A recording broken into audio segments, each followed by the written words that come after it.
Hello everybody, welcome to the Pre-CoinGeek London edition of the Bitcoin Train live stream. We're about to go live. I've got Nikki the Bitcoin Tramp joining me, and... Hey there Nikki, how you doing? I'm here, John. Alright, we're on and broadcasting. And hopefully everyone can hear us too. If you can't hear us, if we're like muted or if we're echoing or anything like that, please leave a comment. I know you will anyway, because people always do, but that's what I want to hear. How you been, Nikki? Do I call you Tramp or Nikki? You can call me Nikki or Tramp or Nick. It's up to you, really. I like Tramp. The Tramp was a name I used originally, John, because I used to actually write stuff when I first came into this community, and my intention was to write stuff and busk for money. Right. But I was writing like hip hop songs and stuff like that. Mm-hmm. But no one ever read them or looked at them. But Why I just not? stuck with a name. But I used to be a busker, and that's why I called myself the Tramp. Why not the Bitcoin busker? I think it had already gone, actually. I think someone had taken that. I did look at that. Well, but yeah, it's kind of funny, but all these micropayments and the little bits of art and little bits of info people are putting out there, it's a little bit like busking, isn't it?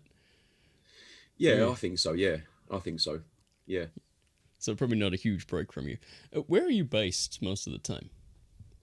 I live in Kent, which is in southeast England, which is probably about 40 minutes away from where the CoinGeek London's taking place. Oh, so nice. It's about five stops up on the train.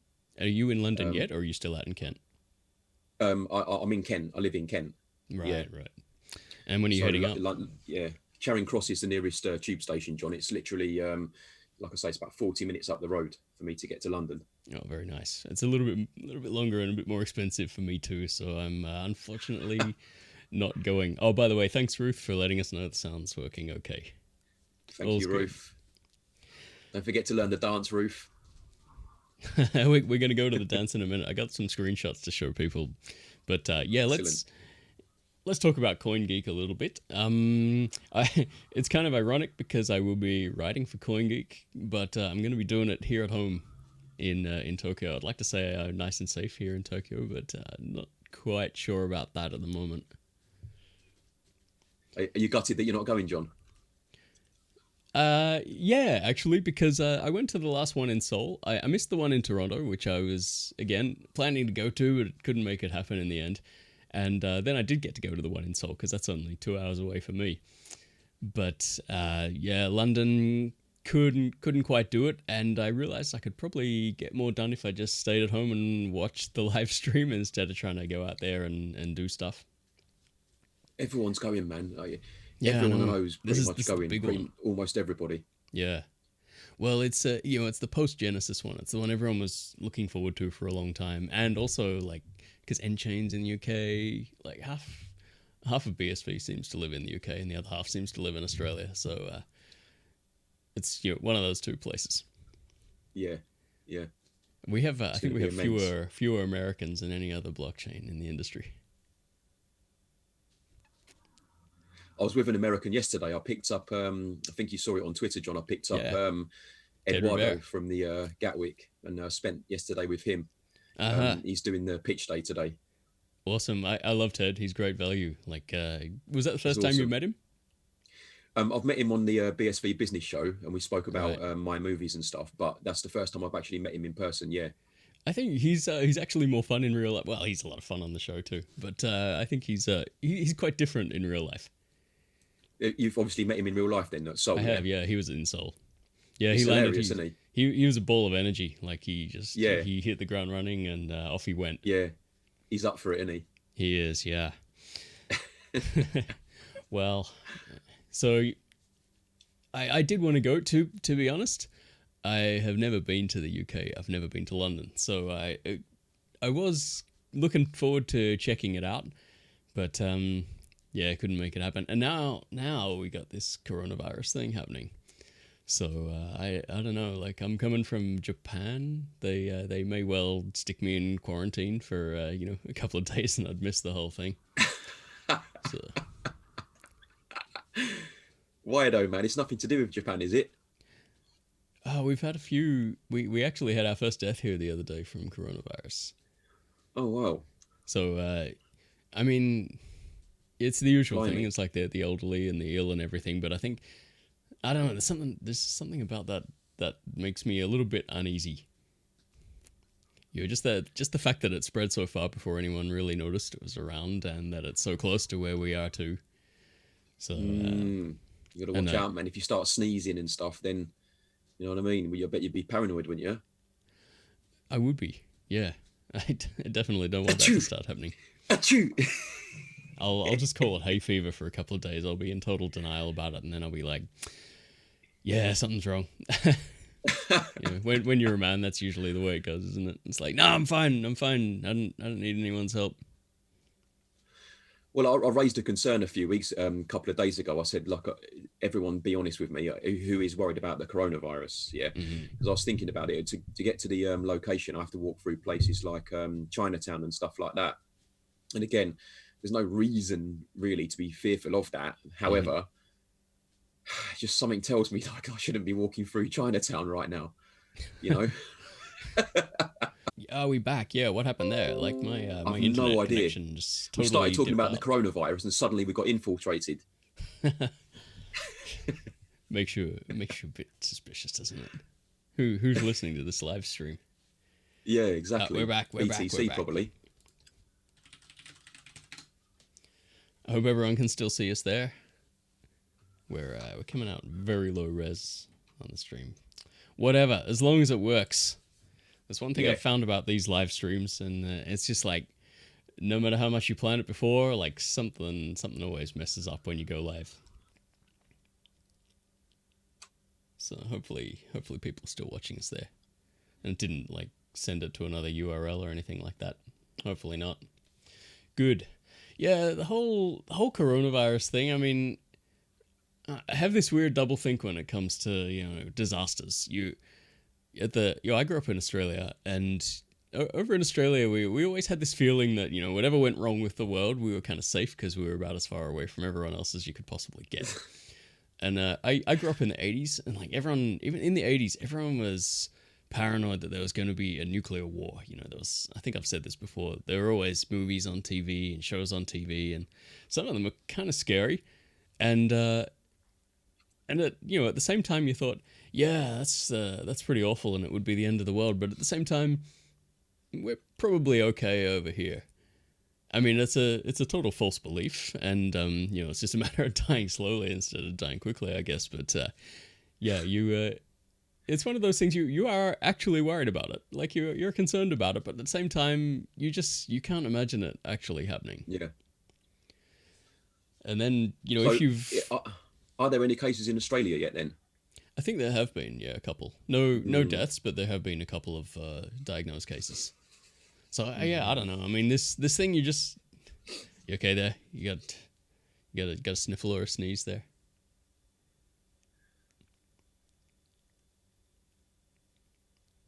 Can you hear me? Yeah, go on. Sorry, John. Say that again. Yeah. I just noticed you blowing your nose there, and I just was checking you're okay. Yeah, I think it's all this talk about the coronavirus. It's making me a bit twitchy, man. I'm kind of picking up the tissue and, you know what I mean? Having a little blow the nose, make sure I'm all right. All good. Yeah, so let's hope it's okay there on Thursday and Friday, and let's hope there's no new cases. Yeah. Did you ever see that movie Shaun of the Dead? I did a long time ago, John. Yes, quite an old film now, isn't it? It is, yeah. But when the zombie apocalypse happened, they're like, let's just go down to the pub and wait for all this to blow over. Yeah, that's it. So I think that's kind of the way I approach any sort of threat of impending doom or apocalypse and natural disaster. I'm just like, if I just stay home and be quiet, it'll all blow over. Everything's fine. Just bury your head in the sand, John. Yeah, I'm not actually in Australia, for everyone who's asking in the chat room. So don't worry about me there. As you can see, he's in Japan, everyone. He's in Japan, the land of the rising sun. I said there's a lot of sun in Australia. People get a lot of vitamin D. As you can see, I don't get much vitamin D because I'm here in Japan. and it's freezing cold and it's winter, and I've been very unenthused about going outdoors at all. So anyway, tell us about your dance, because I think that is somewhat tied in with the coronavirus. Yeah, ages ago, DJ Sam Cox. Yeah, we all know Sammy Cox. How you doing, Sammy Cox? Hope you're well, mate. Hey, Looking Sam. forward to meeting you at CoinGeek.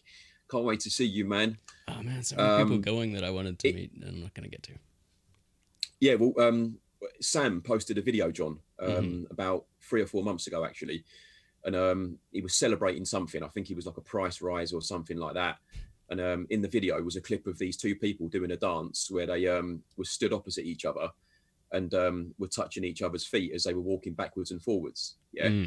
And I didn't really think about that again until I saw CoinGeek post that they were going to try and impose that nobody would be shaking hands at CoinGeek on Thursday and Friday. Right. So I don't know. My housemate, she said to me, she goes, well, why don't you make up a dance? And then the first thing I thought of was the clip that Sam had put out all those months ago. It came straight back to me because I was trying to explain to Sam that we could easily do it. So I just put the dance out there, and it's a dance which actually, John, everyone can do. You know, there's going to be parties and stuff, and there's going to be celebrations. And I'm just trying to help people just socialize on the dance floor and have some fun by creating a very, very straightforward 4-step move called the anti-corona or the CoinGeek 2020, depends which one you want to call it, just to try and bring a bit of fun in case anyone's struggling for dance moves. You know, not everyone knows what to do when they get on a dance floor, but with this one, if you can walk in a straight line and you can count to 4, you can have a lot of fun with people, just like we did on the video that you very kindly shared this morning, John. Indeed, yeah. I just had posted a a couple. Have you had a go? I haven't, because I'm all alone here, so I have no one to foot bump with. I could try, I guess. I mean, no one's ever gonna know, are they? No one will know, man. I won't say anything. All right, in that case, yes. Yeah, I'll confess I did try it. And how did it go? It was pretty good, actually. I enjoyed it. It's good to get out of the chair. So yeah, just trying to bring a bit of fun, John. That's all it is. I mean, in the style that I do is street dance, yeah. Yep. And I've been doing that for the last 15 years, and a lot of it is based on social dances. So we've got moves like the Bart Simpson, the Cabbage Patch, the ATL Stomp, the Gucci. You know, I can go on and on and on. The Steve Martin. These are all the foundational steps in hip hop that we have to learn as dancers. Yeah, and they're all named after people and events and stuff like that. Okay. So you know, the ones that I've been doing, I've been trying to follow the same suit. Sort of naming them after people or after little things and that. And I'm just what I'd love to see would be everyone stood in a big circle, yeah, doing this dance together, a bit like what happened with Ted, Livy and I yesterday on the video, where Ted just ran in from nowhere and he joined in. And I hadn't even considered doing it with 3 people. But then when he done that, I'm thinking you could probably do it with 20, 30 people. You know? I just got a shot of Ted and you doing the dance up on the screen now, because I wanted to show the video from Streamanity, but because you have to log into Streamanity and connect your wallet to watch anything, it wouldn't show me any video. So like we got just the still shots there. If you want to see it, go and check out Blockchain Dance channel on Streamanity, and you will see the whole thing. As you can see, it's a lot of fun. Loads of fun. Loads of fun. You know what?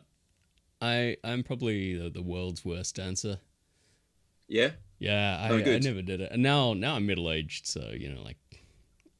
And I'm a dad, so if there's one thing that's true of everyone, it's like nobody wants to see their dad dance. Like, probably, even if you're Michael Jackson's kid, you probably don't want to see your dad dance. So, you know, I use that as my excuse nowadays. You know, I used to just say, nah, look, I'm too shy. Now I just say I'm too old. Perfect. But the thing is, John, I mean, look, you know, at parties and stuff, yeah, there's going to be music, right? And there's going to be a dance floor, yeah? Mm-hmm. And, you know, what are you going to do? Just stand there talking about code or Bitcoin or whatever? And there's a party going on in the middle of the dance floor and people are going crazy. Yeah, you know, celebrating and doing the anti-corona together, and you're just stood there like a lemon. Nah, man. Well, you know get up there. That the whole foot bump thing, that is actually a good icebreaker for everyone, because you can just walk up to them and you know, with your dance too. I think everyone should check that out and do the move. Don't just walk up and sort of awkwardly bump someone's foot. Like do the full Corona dance at. Go and watch Blockchain Dance on Streamanity. Then make those moves, and I swear you will have 10 times more charisma than if you just walk up to someone. And listen, guys out there, if you watch the video, don't be afraid to vary the move. You can, if you watch the video, we at the end we were spinning around, we were doing it backwards. We were messing around and stuff. That's what it's all about. If you want to walk up and down in a straight line while you're doing it, yes, obviously fill your boots, but you can play, you can have fun, and that's what happened yesterday when we were learning it. And all three of us ended up laughing, and we weren't drinking or nothing, obviously, because it was during the day. So again, I'm just trying to highlight how social dancing can be. And I think the group of people that we got in BSV, they strike me as fun people, John. I've met a few people now. Oh, they are good fun. They're absolutely fun people. Say that again. They're absolutely fun people. Yeah.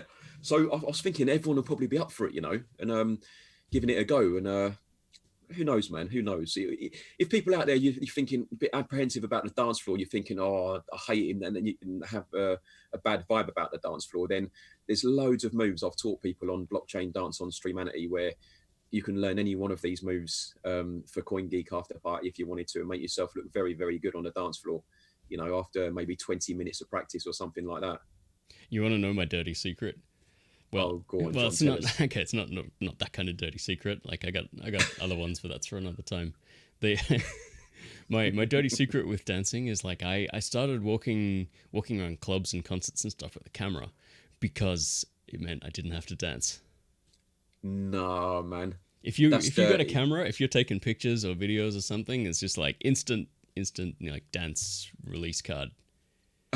But why on earth would you want a dance release card, John? Why would you want that? You see me, I'm the opposite, dancer, right? Because I can actually, because I can actually, that's what I do, John. I'm not the best dancer in the world, no, but I really enjoy dancing a lot. So sometimes when I go out early because no one's on the dance floor. So I can have the whole damn thing to myself. So there's many a time where I'll be the only person on the dance floor and I'll be getting down and enjoying myself. And I suppose when you can dance, it's not something you ever worry about. It's weird. I mean, a lot of my friends, they get scared as well. When we go out and stuff, and they always like ask me to entertain them on the dance floor. Oh, Nick, go over there and do some stuff. I'll go over there and do that and do this and do that thing you do and do the robot and all this rubbish, John. You know what I mean? But I like it, John, and it's fun, especially at parties. And we're having a party on Friday night, and surely if you're going to a party at some point, you want to, even you, John, come on, man. If you was there on Friday, I'd be dragging you on. Well, you know what? There was a brief couple of years, like in the late 90s and early 2000s, when the rave scene was really big. Like I did not have a problem dancing when I went to a rave. Like when I went to one of those like massive warehouse parties and there's just lights flashing everywhere, and everyone's got the glow sticks and that kind of and everyone's off their nut. Everyone's off their nut, and I think that and there's loads of little plastic bags on the floor. That's right. That might have been the key. You know what I mean? Yeah. Yeah. Yeah. So that's what's missing. That's what's missing from the dance moves now. Well, the thing is, if you learn, like people think, John, that they can actually dance when they're drunk. Yeah. In my personal opinion, from what I've seen, people feel like they can dance when they're drunk, but actually, if you were to film them and show them the next day, they would be like, "Wow, was that me doing that? Was that really me doing that?" Yeah. Whereas if you go on Blockchain Dance and you commit little 60 minutes of your life between now and Friday night, you're going to make yourself look good on the dance floor, man. Yeah, absolutely. and have fun. What the hell, man? Why not? Yeah, well, I reckon if you've got a few moves planned, it doesn't really, you don't have to go out there and think, all right, where do I start? No. See, that's me. I walk out in the middle of the dance floor and then I'm like, oh shit, I got to start moving somehow. And you see, that's where you've gone wrong already, John. You see, let me help you with that, right? Yep. The first thing you need to do on a dance floor, is this is what my teachers have taught me, and I will share this with you, right? Is you've got to relax your body. So if you go onto a dance floor and you're tense, everybody who's watching you is going to be freaking out now because they can feel your vibe, right? Whereas if you stick your hands in your back pocket, you relax your shoulders, you give it a big one, you walk on there with that smile that you've got now, that confident smile where you look like you know of something that's going on, right? that is your first step. You've got to go on there just relaxed. And then the second thing is, I would say to people, is just try and just move to the beat gently, just gently move to the beat and start there. And then if you do go on blockchain dance and you learn stuff, those are the sorts of moves you want to use when a song that comes on, right? That you want to really feel that tune and really send it home. Or if you get embroiled in a dance off, then you can also save them type of techniques for then. You know what I mean? Dance off sounds like my biggest nightmare. What's that, John? Dance off sounds like my biggest nightmare. Oh, mate, for us, they're a lot of fun. I mean, if anyone wants a little mini dance off at CoinGeek after party, if we all get in there, then let's have some fun. Let's have a little shimmy. Let's get on there. Let's shake a leg. Let's enjoy each other's company. Let's socialize with some dancing, man. I'll be up for a little dance off with anyone who wants to come and have a play. He's throwing down the challenge. You heard it here first. Get Peter McCormack over there doing his air DJ and have a dance off with him. Now you see, speaking of raves, I was probably the only person who actually liked his air DJing. I thought it was pretty good. And what did you like about it? It was just so freeform. He did not give a crap who was watching, and I think that's no, he didn't. They say dance like no one's watching, and he did. He sure did. But he definitely did, man. In the end, everyone was watching. Yes, right. I mean, you were saying you don't want people looking at a video of you dancing. Well, I don't know if he wants that or not. His moves are not bad. Peter McCormack is not a bad guy. He's just a bit odd with when it comes to Bitcoin, and I think he may slowly be coming around too. He's been a bit more skeptical in the last couple of months.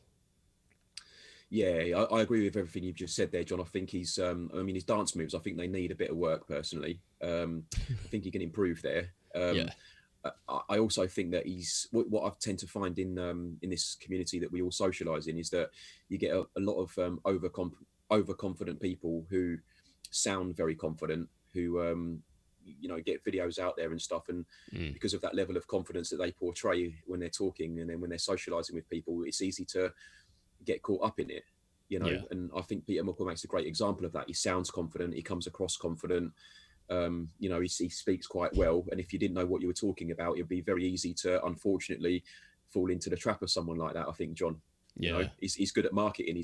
I have to give him credit when it comes to marketing and how he's produced his show and stuff like that. He does get a lot of views on his podcast. He does make a fair bit of money for himself. Do I agree with what he says about Bitcoin? Absolutely not. When it comes to Bitcoin, that's when he really turns into a clown and comes into his own for me. So if I ever met the guy, I would have to insist that we don't talk Bitcoin, because I don't think we would get on. But if we didn't talk Bitcoin, I would probably be able to talk a bit of football with him, maybe school him on some dance moves a little bit and help him out there. But like you say, John, when it comes to Bitcoin, pure gibberish, really, to sum it up very quickly. And yet he's got hundreds of thousands of people who actually listen to him. Yeah, crazy. I mean, this is kind of what it's like when you come into Bitcoin for the first time, and especially if you're not quiet, like if you're one of those people who like just lands with a big splash, and you're out there making videos, you're writing articles, you're putting your head out there, you're commenting every day on Twitter, and you're really excited about this whole Bitcoin thing, and you want to make yourself known, and you want to learn everything you can about it, and it can take a few years for that novelty to wear off. Because you can really only keep that enthusiasm going for so long. You can only go through so many market cycles where you just see it drop by 50% or more, or you see businesses shutting down or websites shutting down, that kind of thing, and you stay a believer, but at the same time, it's really hard to keep those energy levels up. And then after a while, you actually get a bit skeptical about it all. You start to doubt. You start to think, was I right about this? Is this really the future, or is it all just BS? And you do have some days where you're thinking there's a lot of crap in this industry, and there kind of is, because as well as as well as all the social media people jumping in. There's a lot of business people sort of jumping in, and they don't really know what they're doing either. Like they're just they want to do something in Bitcoin, and then they come up with a business idea. It was like that a lot with ICOs too. It was just like, let's do an ICO. All right, what are we going to do it about? And then they'd come up with, yeah. So it's like that with Bitcoin too. And once you've been on that scene and you're like a regular commentator for a long time, you start to get a bit more skeptical, even a bit cynical about it yourself. You have to, and we're smart people and intelligent people. You can't just blindly follow the crowd. You've got to, in my opinion, John, you think for yourself. And if that's what your thoughts are, I've even heard Craig Wright saying that there's potential that this might not work. There's X percent of chance that this might not work. Yeah. You've got to be honest. There's nothing wrong with doubting, and I suppose through doubting and through asking questions, which isn't always very nice, we can get good answers. And it's good to, in my opinion, get. What did Craig say to me? He said, if you're hanging about with a group of 20 people that all agree with you, it's not a good place to be. You've got to have those people who disagree with you, who are going to stand up and be counted and tell you sometimes what you don't want to hear. And there's nothing wrong. I've thought that as well, John. I thought, I wonder if we're going to make it, when these next few halvings come and stuff like that. Will we make it? Will it happen? Is this going to be the future? But then more recently, I'll tell you, my confidence has gone up a lot, especially after Christmas with everything that's been taking place. The amount of work that's being done, everything that's going to happen at CoinGeek. And like you say, there seems to be a lot more people coming into the space now. Yeah. And one thing you were saying before about when we were talking about that dickhead Peter McCormack. I never said he was a dickhead. Sorry, John. I never said he was a dickhead. I just said he was misguided. No, I said he was a dickhead. I still think he could do a lot of good. You said he was a nice guy, and you like the guy. I said he was a dickhead. Yeah.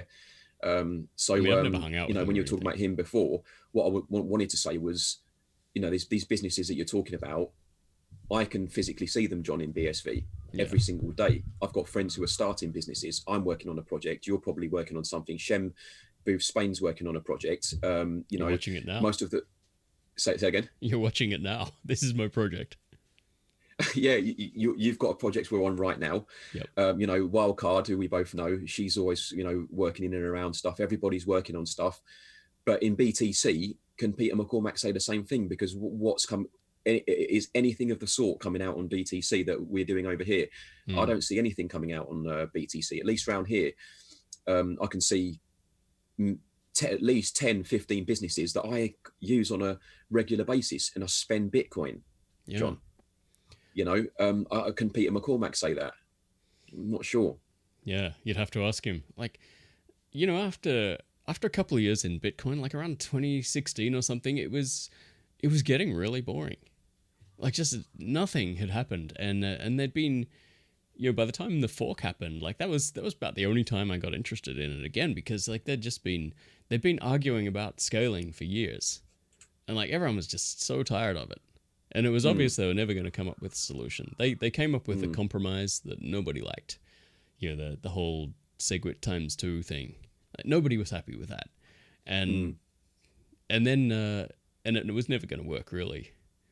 But it was about the only time like anything actually happened in Bitcoin for years. Like there was a big run up in 2013, and then there was the crash, and then it just stayed in the doldrums from there. Like literally, most of the interesting stuff was happening on the altcoins, Ethereum, Dash, and all that kind of stuff. Yeah, and they're all scams. But I mean, what can you do on a protocol that doesn't work? The business people aren't stupid. They're not going to come into a protocol where they're going to throw their money in the bin because of the design of the protocol. And I felt for a lot of the business people that did actually try to use the change protocol, because they had to find out the hard way that it didn't work.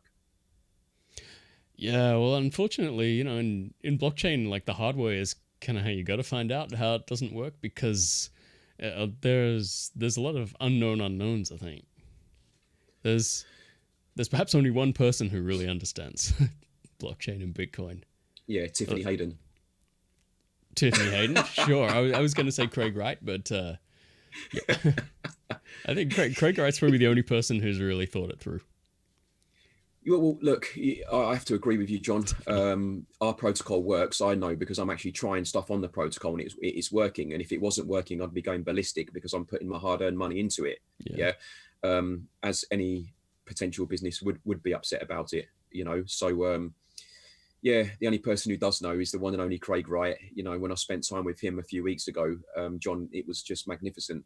It literally, you just magnificent time spent, and he explains it very, very clearly and succinctly. And just we need businesses to be able to do business on it. I mean, look at tokenized. Yeah, look at the length of time they're taking. That fills me with confidence. You know, that tells me that they're going around the world, around all the different jurisdictions, and ensuring that legally they're compliant where they need to be. And it fills me with a lot of confidence. I was saying to Sir Toshi on the phone yesterday, there's going to be some really good investment opportunities with a platform like tokenized.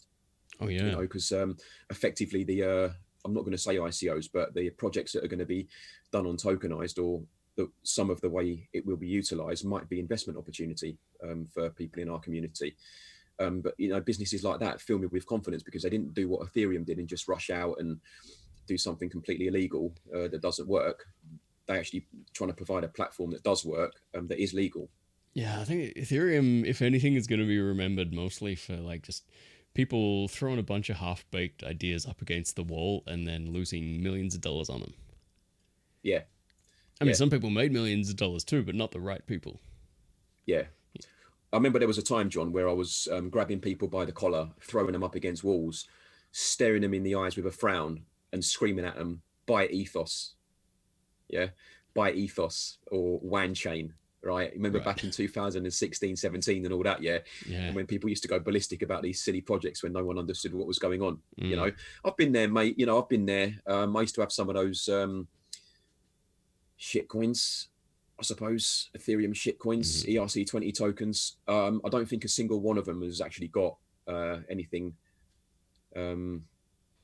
decent, really. I mean, I know Decentraland are trying, but you don't really hear a lot about it, do you? Yeah, there hasn't been much in the way of long-term projects that started with ICOs. I mean, there are a few. To be completely honest with you, I was really glad when I started focusing on BSV and like I could just forget about all the other stuff. I've been writing general blockchain news, and it was really hard just keeping up with everything every day. Like I had to do a lot of research and write a lot of stuff about projects that I knew were losers, and I wasn't really interested at all. And I just wanted to find one thing that actually worked and was good quality, and that I could focus on that. So once I didn't have to worry about all those other blockchains anymore, like I was quite happy not to. Well, you look at Genesis now, John. We're back to Genesis now, and I'm just wanted to say to all the coders out there, I'm really delighted for the coders. They've got all their op codes now, and they're free, and they've got freedom to do what they want. So I'm very, very delighted for the coders, and I'm hoping they're going to put together some nice infrastructure for all of us to use, all us business people to use, where we can collaborate and work together. So good on the End Chain team, and I know Shadows and Connolly and their team were putting in a significant amount of work. I'm just so glad it's done now, John, because I feel like the shackles are off. They are. I mean, I feel like the shackles are off now, and people can really start delving into what they want to do. And I think there's going to be a few shocks at CoinGeek 2020 when certain things will get unveiled. I certainly hope so. It'll give me something to write about. Say that again. I certainly hope so. It'll give me something to write and talk about. You think so, John? You need it, man. You need the work, man. You need it for your business, for your project. I do. Yeah, I'm sure there will be. And I think there's going to be examples of where op codes have been used that people don't really know about yet. Yeah, absolutely. And I can't wait, man. I can't wait. I can't wait to see what's going on. So I'm going to be picking the brains of some of these coders when I get there. All you coders, I'll be looking out for you, trying to meet you. I know some of your faces now, so I'm going to be coming to say hello to all the coders. And let's find out what all these op codes are all about.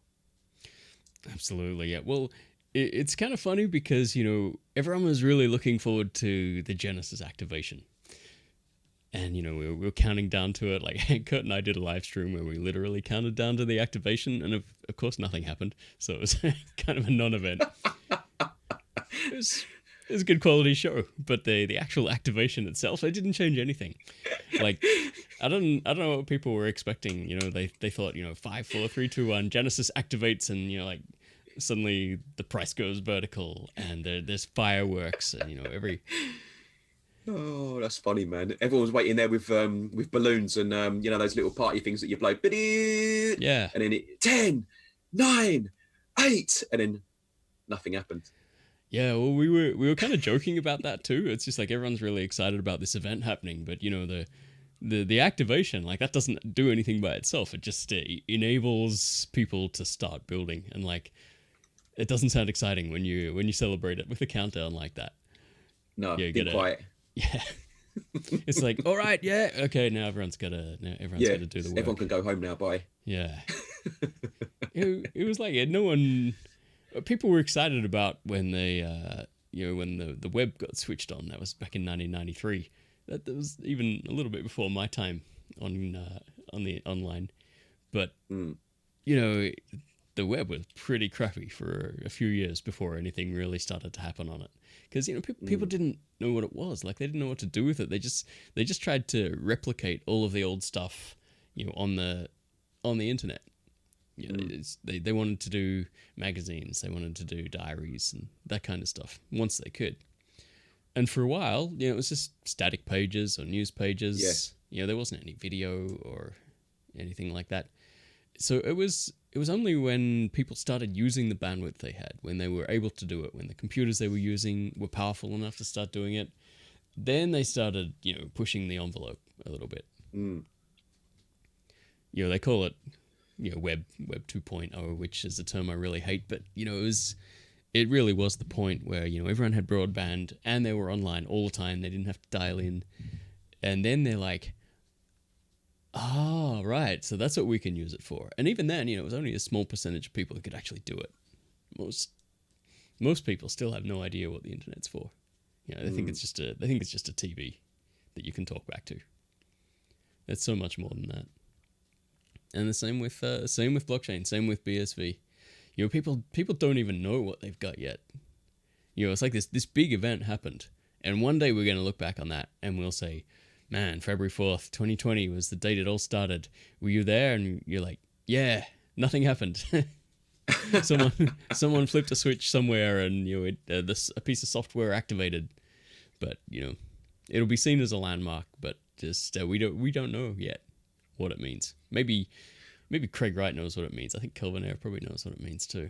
But I think some of these coders will understand what those opcodes are going to allow them to do. And I think they've had their hands tied, and I think they've had that op return and one or two others, and that's about it. Where they took all the other ones off there. So like, honestly, John, I think the developers they're going to be finding some little gems and further explaining and educating how we're supposed to use all of this alongside people like Dr. Wright. Yeah. It's exciting times, man. Very, very exciting. Often, like, even when you go in somewhere with a plan, like what you actually end up doing is vastly different to what you first started doing. You're like, oh wow, when I look back at the first 10 minutes I was working on this, I was completely headed in the wrong direction. And it wasn't until I started actually, playing with the code, like seeing what it could do, then I realized. And I think that's what's going to happen too. Yeah, absolutely.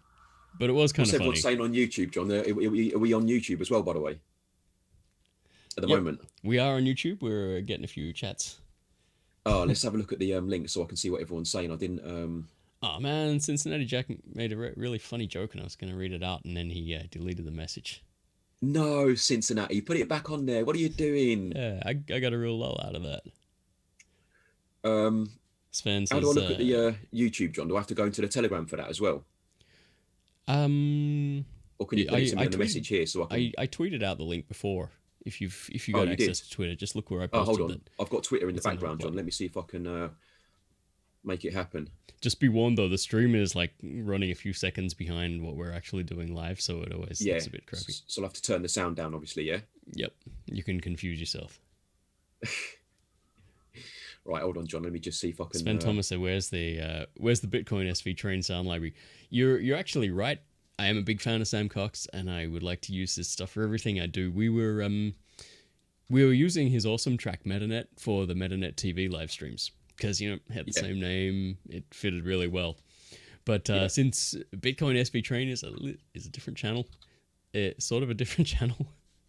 It's a very similar theme, different channel. But I don't know. I haven't found a track that Sam Cox did with Train in the name just yet.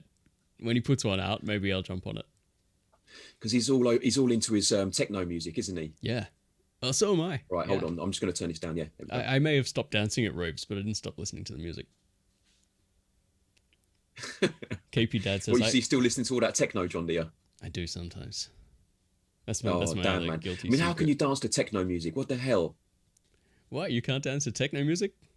It's the easiest music to dance to. In my personal opinion is you can dance to it, but when I've been to those raves, I think people get the most out of it then. Yeah. I don't think it's the best dance to do when you're sober, John. I don't know. I've never been. Never been sober, no. Never been sober when there was techno music playing. Nah, that's a lie. Right, so I can see what's going on now. I thought you said it was Sam Cox. Hi, John and guest, says Neil Fry to us there, John. Can you see that? Hello, Neil Fry. The guest is the Bitcoin Tramp, aka BSV Business Show and Blockchain Dance.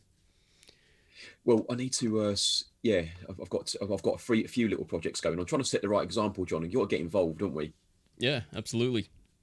You know, got to get involved. Got to try. Well, we're can't just sit there hodling, can you? Well, we're just checking out the chat there. Do you want to give everything you do a shout out so people can follow you on Twitter and Twitch and Streamanity and all that stuff? Yeah, sure. Thanks for that, John. I appreciate that. Yeah, basically, everyone, I am the Tramp. My real name is Nick. I just try and contribute to this space the best way I can. I'm fascinated with business, and this is not necessarily Bitcoin business. I'm just fascinated with business in general. I have been since I was young, so therefore I do a show where I talk to business people and pick their brains. Last week I spoke to a very famous boxing promoter and trainer, Tunde Ajayi, who's quite famous in England, and literally about 10 people have watched that clip, which I find shocking, but that's one of the problems with working in Bitcoin is that people don't really understand when you bring famous people in, unless it's like Danny Trejo, whatever his name is. Yeah. But, so I try and speak to business people, everyone, on the BSV Business Show, but I have a very strong problem with using YouTube. I feel like I'm cheating on Bitcoin when I use YouTube, John, actually. It's true, yeah. You're using it now, so we'll. I know, man, and it hurts me. I'm having to really dig deep here. You know. By the way, you are. No, but I'm trying to set an example where I'm just trying to use Streamanity, but it's not getting me nowhere because, generally speaking, no, I don't really get a lot of views and stuff on what I'm doing. You know, which is it's normal for now, I suppose. The way to make money on Streamanity at the moment is to talk about Bitcoin. It's not really a sort of generalized platform yet. What else do I do on Streamanity? I do blockchain dance, which I love, which is where I'm just I'm thinking about my career actually, John, and thinking about when my legs don't work anymore. I'm trying to get as much stuff on film as I can now, because in my job, it's got a lifespan with your legs, which is why I'm always at the gym whenever you speak to me as well. You know, trying to stay strong in that. Well, take it from a guy who's already old. Yeah, that's something you got to think about. Well, yeah, I think we were about the same age, me and you, John. So, yeah, my legs is like buckled, quite frankly, but I'm trying to get it all on film. So when my legs do finally buckle and I can't use them anymore, I can still make money out of the content, out of the data. That's the idea with blockchain dance. And then, yeah, apart from that, mate, I just little mess around with the people around here in this community, you know, and get involved. And I'm trying to start a business at the moment where it's not really worth talking about that at the moment, John, because we're not ready to, even though it's live and stuff, we haven't really quite got the confidence yet to put it out there, because we understand that the coding that we've used isn't of a particularly good level. So we just don't want to get embarrassed on, you know, our code and what we've done so far, because neither of us involved in the business have a clue about the code. Yeah, well, you don't want to do an Ethereum, do you? You know, like where you just throw something up there and wait for everyone to lose all their money. Exactly. Make sure it actually works before you launch it. Well, that's what we're trying to do, John. And, you know, we just, yeah. It's hard, man. When you don't know about coding, it's hard, Yeah. isn't it, to try and get something going? But Rodney and I think you've met Rodney before. Rodney and I we're both very determined. We both need money, and we both like business and stuff, and we both want to have a hustle and see if we can make something happen. Excellent. Can you drop any hints about it? I mean, if well, I can send you it's live now. It's actually live. Oh, is it? Yeah. Now, yeah, but I don't want to tell the public because, like I say, we're a little bit embarrassed and we're a bit frightened about the code. For all the coders that are listening to me talk now, please understand I'm saying this from someone who doesn't know. What's that, John? If you say to everyone out now, like what you're working on, you might get some people like chipping in. They might want to collaborate or something like that. It's actually live. It's actually live, John. But like I say, it's actually live now. We've been using it, and all of our African friends have been using it as well, and it's been very popular with our African friends actually. Cool. I'll send you the link, John, so you can have a look for yourself. But I'd rather at the moment. That's Rodney over in Cameroon, right? Yeah. Just making sure we're talking about the same Rodney. Yeah, we've been working together for, I would say, the last 6 months now. Excellent. I didn't know you'd been working that long. Say that again? I didn't know you'd been working together that long. Yeah, we've been working on a project for 6 months. Excellent. And I've just put the URL to you in the chat box there.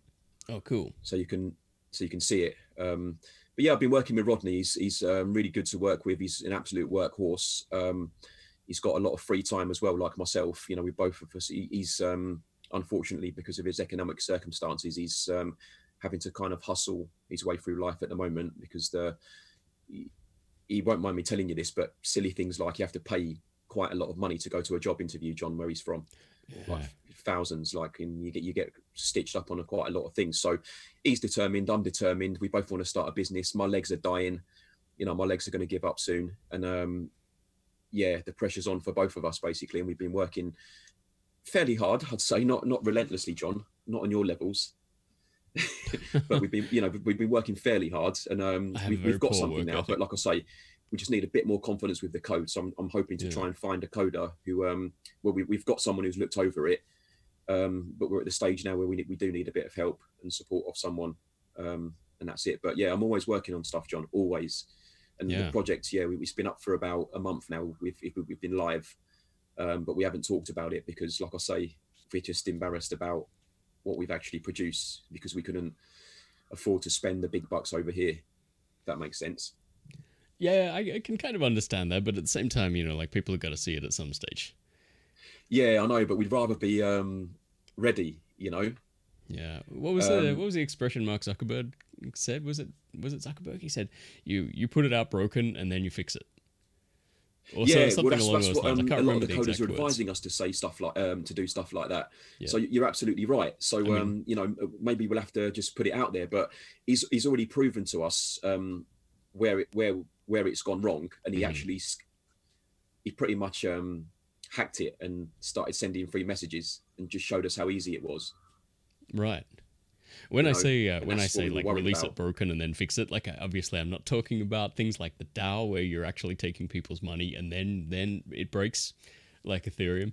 Like make sure your financial stuff actually works before you put it out there. I don't recommend that tactic with Bitcoin wallets or any kind of wallet. Say that again. I don't recommend they release it broken and then fix it later with anything that uses people's money, of course. But for something like a social network or like a publishing service or something like that, it's good. I don't want to see another DAO, where like people put millions of dollars into it and then it breaks. Yeah. So, you can't put millions of dollars into it basically, but like I say, John, we're determined and we've just done what we can with what we've got, which is what I've always ever done in my life actually. But sometimes you haven't got the resources to do what you want, but you have to make it happen, and that's what we've done. The person when I was showing Ted yesterday, he was really impressed with it actually. He was actually buzzing. Neil's asking me a question here. Neil Fry says, "Hi Nick or Tramp, please share the link to your channel." Is he talking about the Streamanity channel there? Is he talking about the dancing? Is he talking about the business show? Which one are you talking about, Neil? And I'll share it. I reckon and hello to React stuff. React as well, who's just said hello to us both, John, which I thought was really polite and nice. Hello and welcome everyone. This is the Bitcoin SV Train live stream. this is where we sort of sit back and chill out a little bit more than if we were doing just an interview show. So it's not an interview, it's just two people shooting the shit about BSV. Just a chat. Yeah. Just a chinwag. And getting ready for CoinGeek London. Can't wait. Can't wait. Getting jealous now. I want to do that dance. I know. I want to go there and do the foot bump. That's going to be the most fun part about the whole event, I think. Is everyone doing the foot bump? Will they do it though, John? This is my concern, right? Will they do it, or are these people to stiff upper lip and clench butt cheeks to let themselves go? That's the question, right? Are you too stiff upper lip and to clench your butt cheeks? That describes me right about now. Yeah, and when you can't relax and just go out there and have some fun, or you're going to come on a dance floor with Nicky New and you're going to come and have some fun. There you go. Yeah, you know. Well, there's an invitation. Yeah, man. I mean, look, I think we've got a lot to celebrate, John, over here in BSV.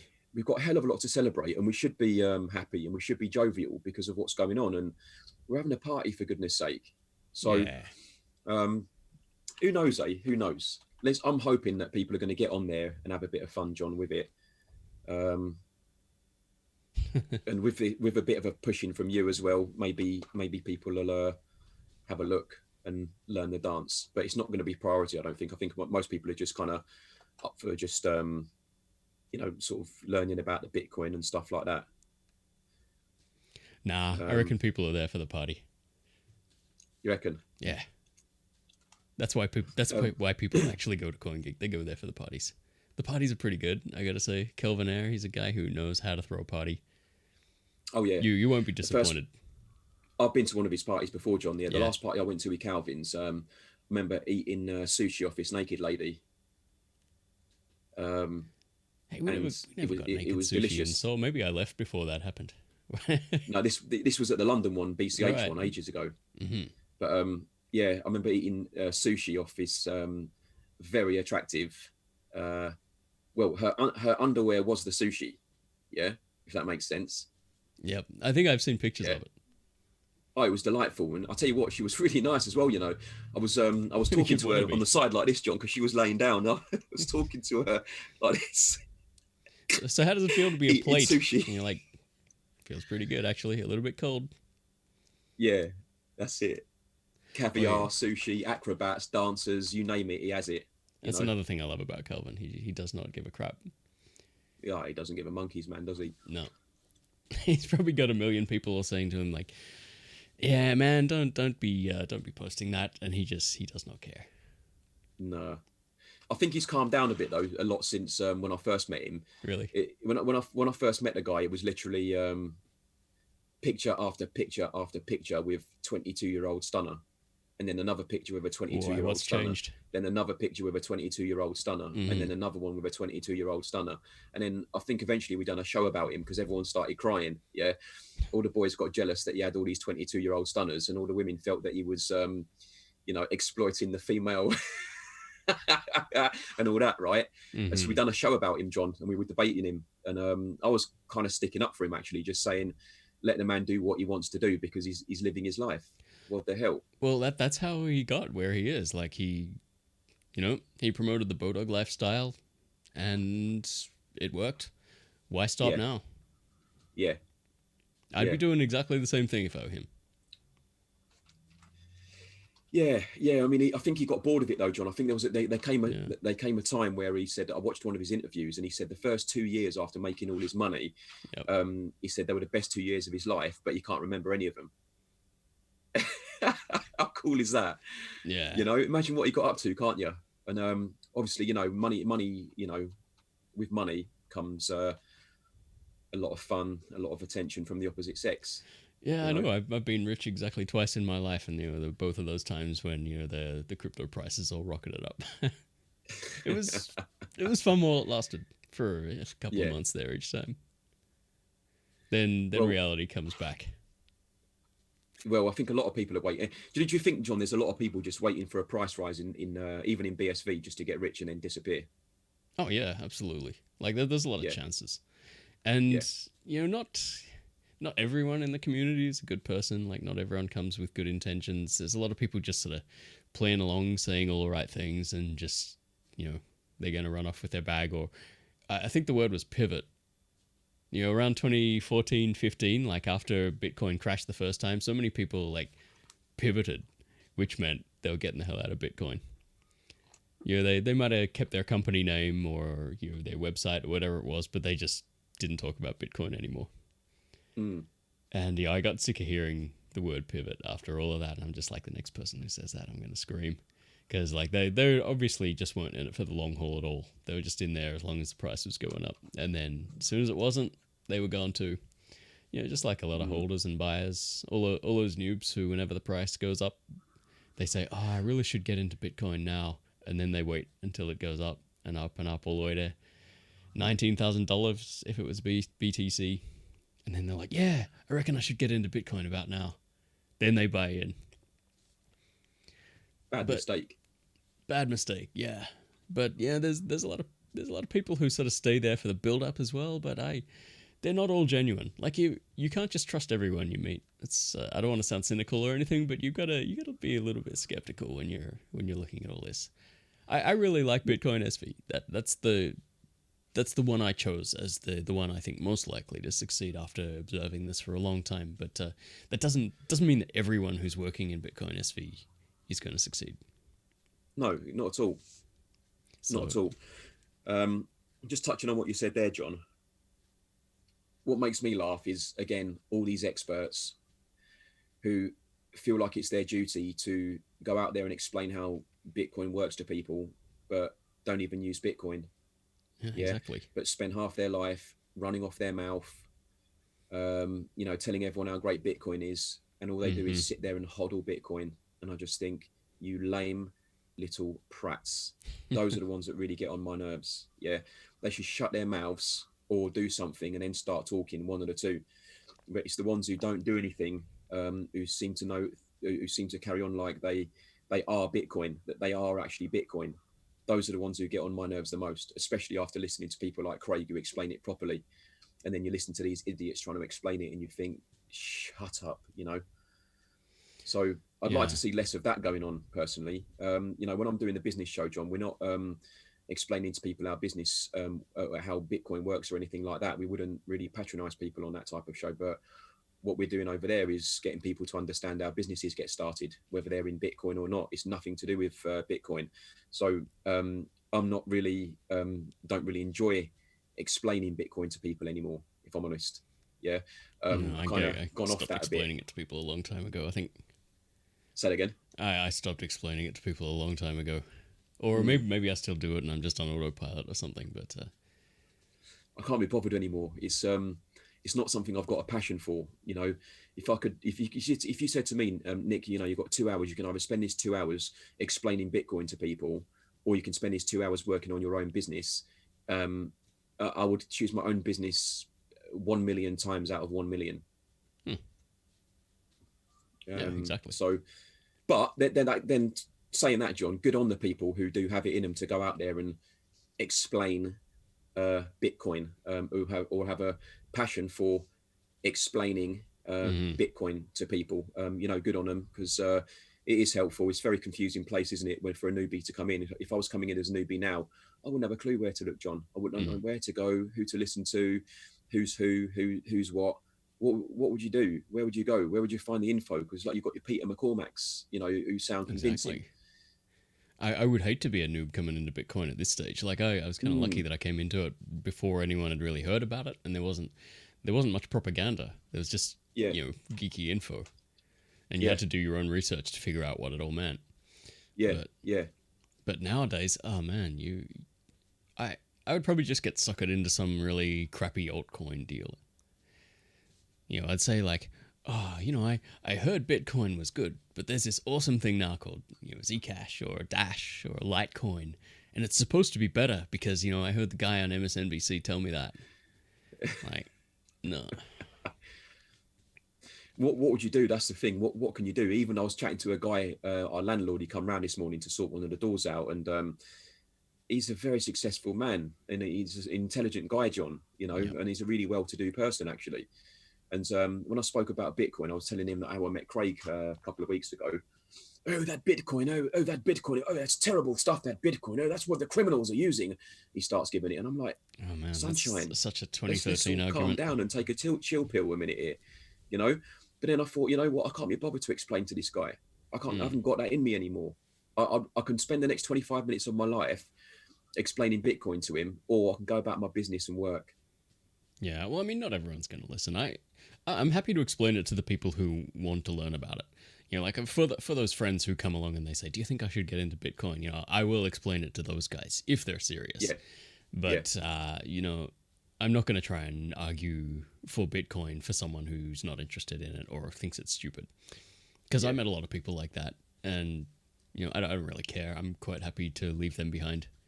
Yeah, It's exactly. just, I mean, again, going back to the whole boring internet analogy, you know, I argued with people who didn't want email addresses back in the 90s. He's like, "Do you have an email address?" And you're like, "Oh, I don't like the internet. I think it's stupid." And you're like, No. "Okay, I'll just talk to people who have, you know, email addresses then. How about that?"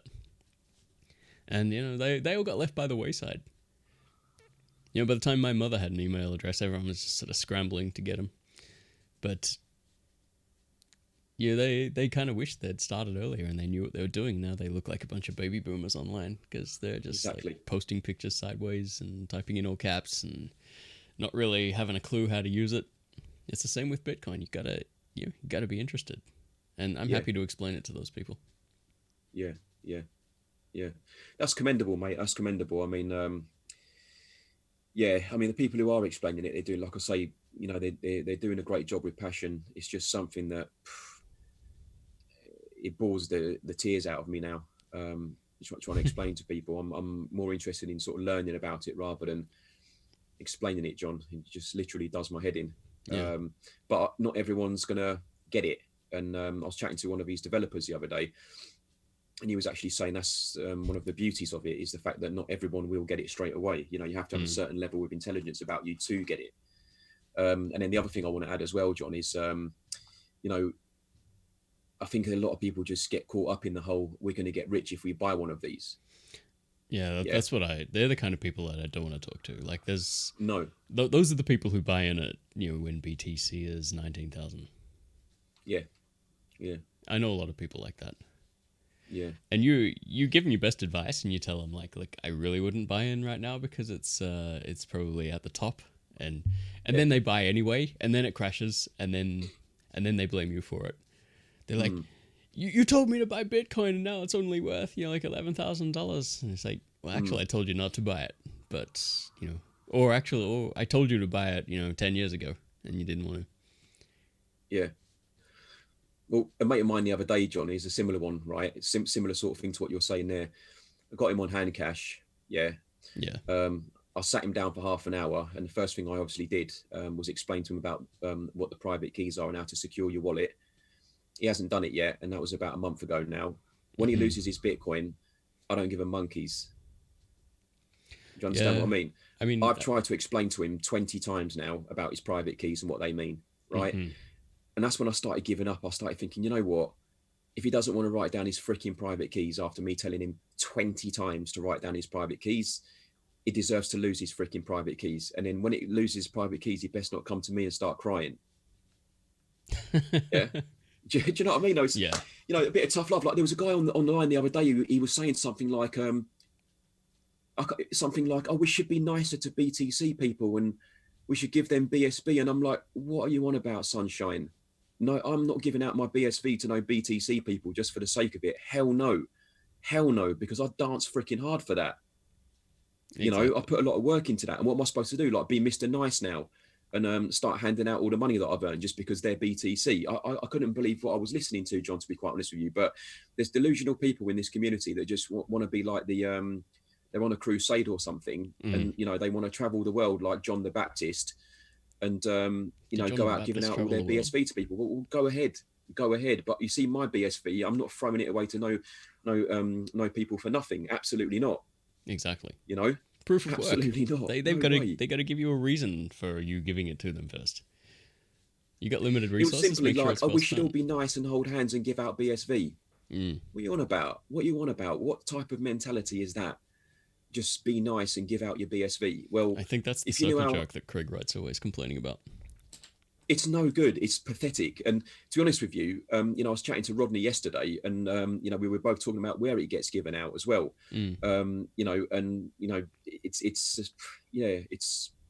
It's strange. I mean, people ought to think about where they're giving their BSV, and I think people need to understand as well.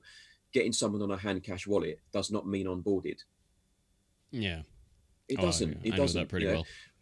It doesn't mean onboarded, John. I've given my mates. I won't tell you how much I gave them because I don't like talking about how much I give people. But I give one of my mates. I hooked him up on Handcash. Has he used Handcash? No. Has he used Streamanity? No. Has he used Twitch? No. Has he used Peer Play? No. Has he used any of these businesses that we have to offer? No. Is he going to use any of these businesses that we've got to offer? Maybe in 6 or 7 years' time when Bitcoin grows like the internet group. Yeah. So when people are going around going on about this onboarding because they've given someone a Handcash wallet, is it onboarding? Is it onboarding? Are these people creating transactions and are they using Bitcoin? That's the question. And I think the answer is no. I think these are Western people that could not give a monkeys about Bitcoin really deep down because their currencies work fine anyway. And they're hardly ever going to use that Bitcoin. Whereas start doing that in Africa, then I think you'll see a very, very different result. But it seems to be circulated amongst the same people in the West all the time. It's a strange scenario, John. You know what I mean? Yeah. Well, I mean, what I've always said is, people don't need Bitcoin right at the moment. I mean, when I'm talking about Bitcoin, the general concept here. Obviously, there's a lot you can do on the BSV blockchain that you could not do even this time last year. So, there's going to be an exponential growth in just other use cases for it. But as far as just, transactions, spending money, and the day-to-day Bitcoin economy, I think people don't need to make payments with it yet. And I've always predicted that it's going to take some kind of crisis, like another financial crisis, the ATMs shut down, credit cards stop working, that kind of thing, Mr. Robot type of scenario. And then there's going to be a big scramble for it. Everyone's going to want it. Possibly, yeah. Possibly. And I've heard people argue against that too, but, it's... I think people have got to... I hate to say this, but this is what people are like. They got to learn the hard way. Like you can teach them for years, but it's not it's not until you can say don't just careful that floor's slippery, and then like half an hour later you hear a crash. Yeah. And you're like, I guess you just had to find that out for yourself. Two of my friends are here, John. Can I just say a quick hello to them? We've got KP Dad and Salty who are in the chat. I just wanted to say a quick hello to them too. I love them guys. How you doing, you two? Hope you're all right, and I'm looking forward to seeing you both. What KP Dad and Salty are both saying is Twitch is the best way to onboard. Yes and no. Yes and no, right? Because when I sent my students to Twitch and Streamanity, they were like, this is rubbish because all these people are talking about Bitcoin. Yeah, well. Because a 15-year-old doesn't want to talk about Bitcoin, unfortunately, right? Maybe 15-year-olds. I know a bunch of 9 and 10-year-olds who are like really interested in talking about Bitcoin. Yeah, I know a couple as well, John, but I also know a vast majority of them that aren't, that want to play Fortnite. Yeah. There's probably 1 in every 100 of my students that are 10 years old that will talk about Bitcoin because they see me wearing the hat and stuff like that. Well, you see, that's why I'm most excited about Bitcoin getting into gaming. Whether it's video gaming or gambling. Like I think both of those are going to be killer apps. Massive areas, yeah. And that's where I'd be putting my talent if I had that kind of talent. Well, true, yeah. I mean, just going back to Twitch in a minute though. I mean, Twitch is brilliant. I think the platform is phenomenal, John. I'm very, very, very impressed with Twitch and the team and everything that they've done. It does get better every time I go back there. Yeah. Of course it does. Yeah. I mean, I noticed there's more women on there as well now, which is fantastic. There's actually females on there now, which is great. Yeah. Actually females. Yeah. I mean, you have to have to make it interesting. You need men and women on there, for goodness sake.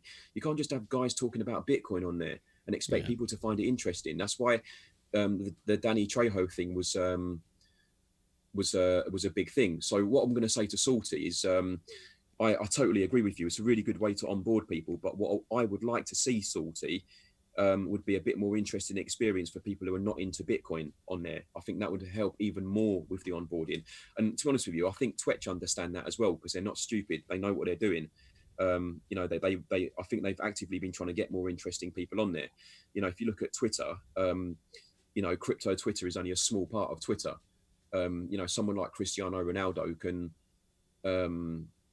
get more likes in one post than the entire BSV community in 20 posts, for example. I was kind of curious You when I know, saw the celebrities starting to jump on Twitch. I'm like, okay, this is interesting. Like, I didn't expect such high profile people to be trying it out. I mean, I know, is it Aaron Burns? He's got a lot of contacts in the movie industry. And he did promise that kind of action, but I didn't expect it to start happening so soon. So when I saw it, I'm like, hey, okay, there could be stuff happening on Twitch after all, which I fully encourage. I think Twitch is a great idea. it will happen, John. It will happen. I've been saying it when I've been making comments about Twitch. I always put at the moment at the end of my comments, because I choose my words very, very carefully, because I do suspect in the long term Twitch is going to be a very successful service. However, in the short term, if they don't start getting non-Bitcoin people on there, then they're only going to have the Bitcoin community on there. But it does look like it's changing at the moment. It does look slightly more interesting. Yeah, we're just baby steps. I mean, I haven't used Twitch that much, just because, I mean, for the same reason I tend to use YouTube first and then Streamanity second, just because, like, that's where the audience is. Like, it's got more features. You're going to get more people watching or reading Where? that way. On what? Both YouTube and Twitter, instead of Streamanity and Twitch. Yeah. Like, it's really good to just be on Streamanity and play with that, and Streamanity does work, but, like, they've still got to go a long way before it matches YouTube. Well, you won't get no money on Streamanity unless you talk about cryptocurrency. But we're on YouTube, you can get money talking about whatever you want, whatever interests you have, because they have the market there for people to talk about what they want. So, you know, if I put my Tunde Ajayi interview on YouTube, I think it would have quite a lot of views, because the boxing community would all watch it, because they all know who Tunde is. Whereas putting it on Streamanity, it's made me about well, less than $1. But you know, in a real world environment where people aren't just talking about Bitcoin, then yeah, it could do all right. But I don't know, John. I find it hard to use YouTube. I feel like I'm cheating on Bitcoin. Yeah, I mean, I do. It's kind of a necessary evil. It's there. I don't like Facebook either, but you know, I still use it, just because there's some people that I can only reach or only see on Facebook. You know, same with all the platforms. Nothing's perfect, but I think it'll get there. You know. Yeah. And it's kind of ironic, but I have made more money from Streamanity than I ever made from YouTube. Yeah, I mean, I haven't really made a fortune on either of them too, but some of the MetaNet TV stuff we were doing on Streamanity was actually pretty good. But again, you know, you had to get someone that everyone wanted to listen to, you know, whether it was like Craig Wright or you know, some other high profile guest.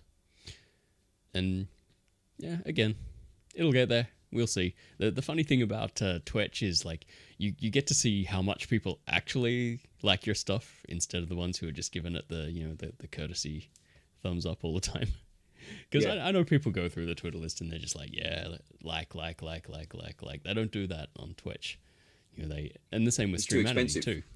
You know, like, do you have stats on how many people watch the whole thing past the free stage, or how many people turn it off after? Yeah.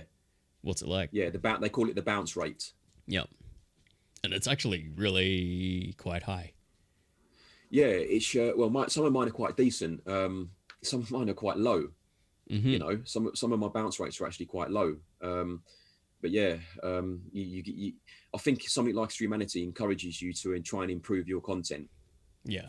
And think about the content more. Like when I was editing the dance video yesterday, I really think about what I put in the video down to the millisecond now, because I don't want to, you know, you've got to approach it differently if people are paying per second.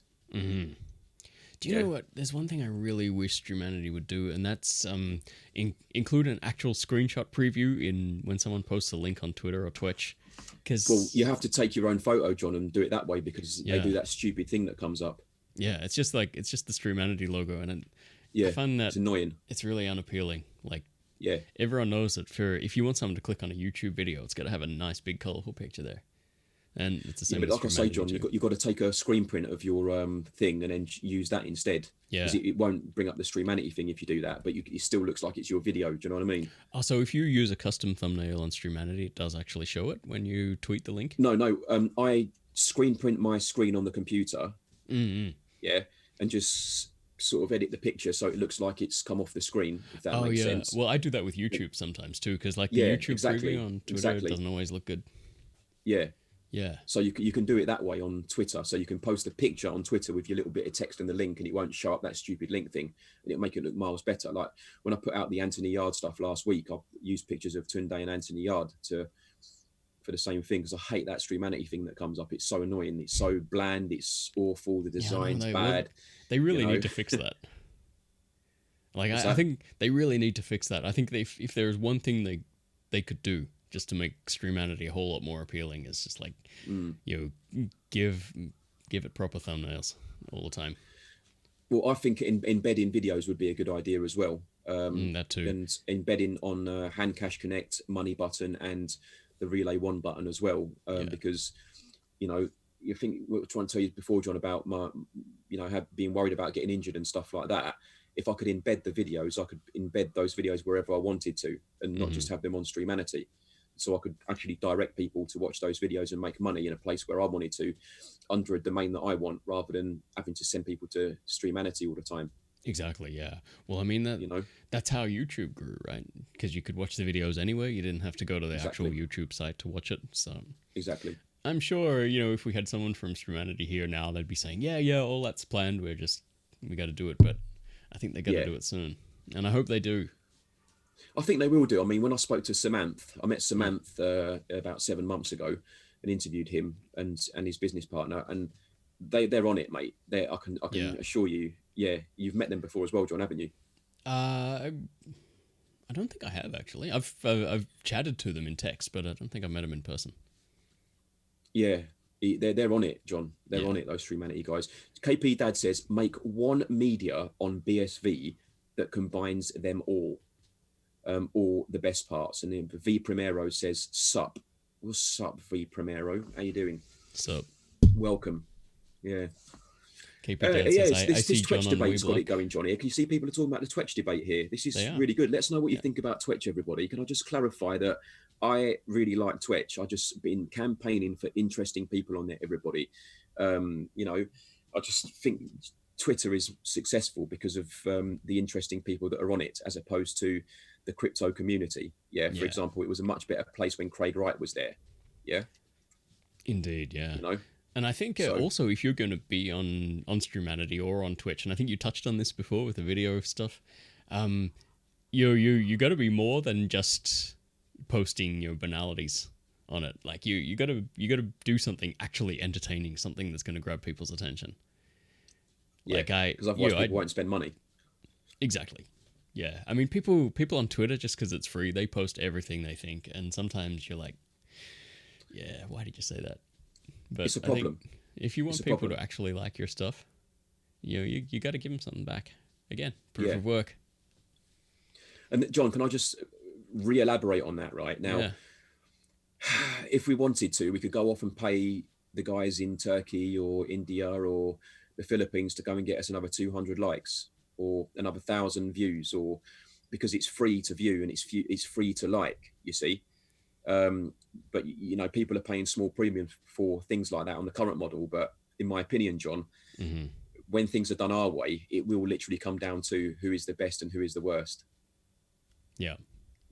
Oh, and exactly. For the dancing thing, like I keep trying to tell my mates, like, there are a lot better dancers than me, John. Believe you me, right? Some of my teachers, when they start dancing, you run out of the room because it's too phenomenal. All of us run out of the room. It's too much and we're holding our heads, right? There are way better dancers than me. Yeah. And I want them on Streamanity, right? It would be a really good platform, because dancers, we don't earn a lot of money. And sometimes times are hard for us because we're giving away our art for free. Just like I was talking to Ted Rivera last night, when you've got a passion for something, sometimes you don't really care whether you get back for it or not. But John, there's much better dancers than me, especially in the street dance community, and I want them to see me doing stuff and come on there and, I can do that, I could do a better job than this guy.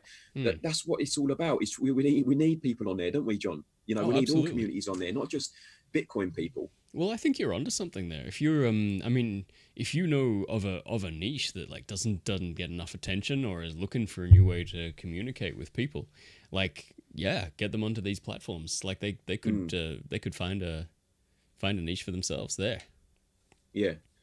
Honestly, mate, I mean, like I say, some of my dance teachers, if you saw them dance, John, you would happily pay $5 to watch them dance, because we're talking about people who taught Michael Jackson and things like that. Yep. Some of my teachers, they actually, you know, school people like him, and been in his videos and things like that. And we do a lot of dance battles, and you know, when you see these dance battles, John, they're phenomenal to watch. They're phenomenal to watch. We have organized dance battles, in what we do, and they are phenomenal. They're off the cuff. Sometimes you've got a 7-year-old battling a 35-year-old, for example, and they both treat each other like a seasoned pro, and it goes off. But things like that, I want to see on stream. I'd love like a boxing match. What's that? As long as it's a dance off and not a boxing match. Well, we can get some boxers on there if you want, mate. 35-year-old versus 7-year-old. You know, I was speaking to Chris Truman the other day. He's a person who's just joined the BSV community, John. He's actually a professional boxer. Yep. You know, he's just retired, actually. But, you know, I was telling to him that he should get some training videos on there where you can show people some fitness stuff, you know, how to exercise your core, how to work your way around the heavy bag and things like that. Maybe you can help him, John. You could be his assistant. I can't box. I can't box, man, but he can. He can box. He's quite famous in England. Again, Chris Truman, if you know boxing, he's actually quite famous in England. But right, I actually don't know much about boxing, but I didn't want to admit it.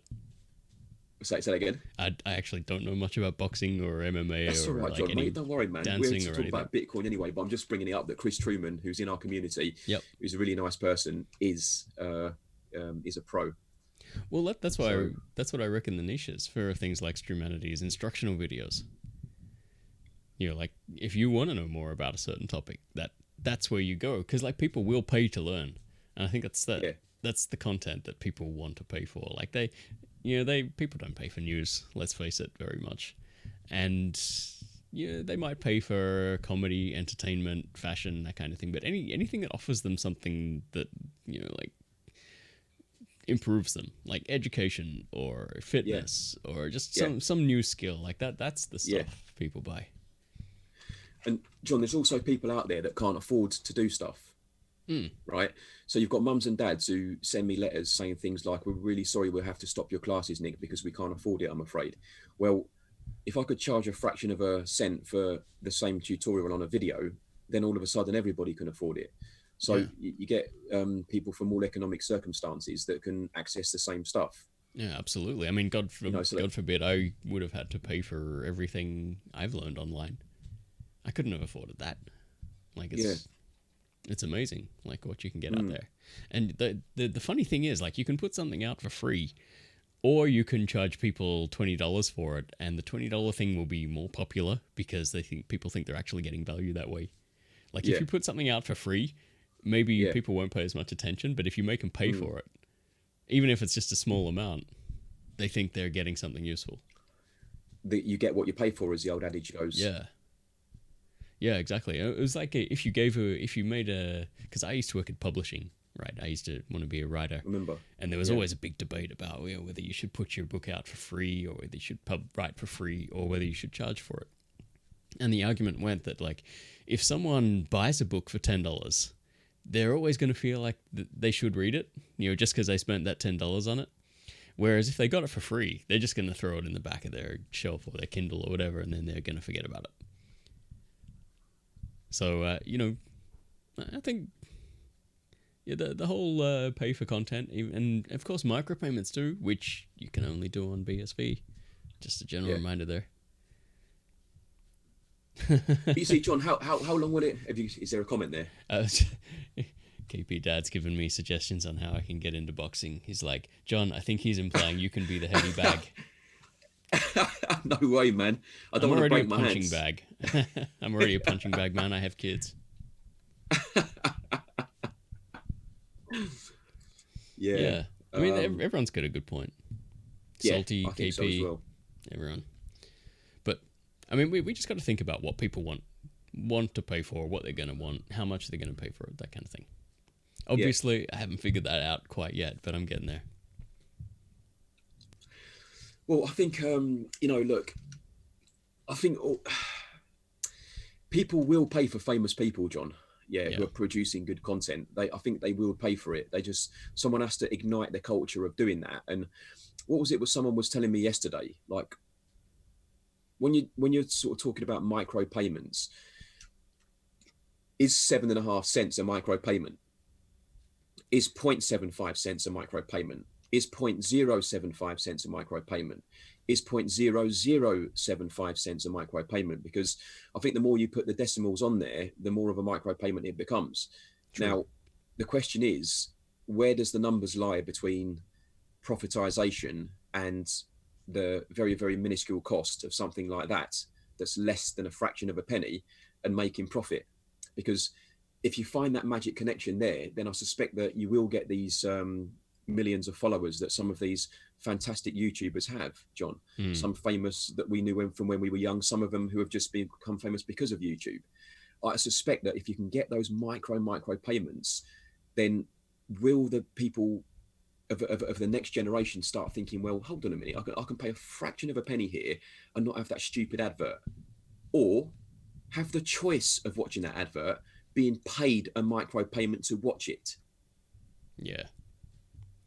One of the two, or a combination of both. I think they need to start looking at. I mean, Streamanity could have considered adverts, yes, but it could be, if you want to watch this advert, we will pay you 0.000254 BSV, which equates to half a penny in your jurisdiction. Do you want to watch this advert? Yes or no? The advert is about Adidas trainers, right?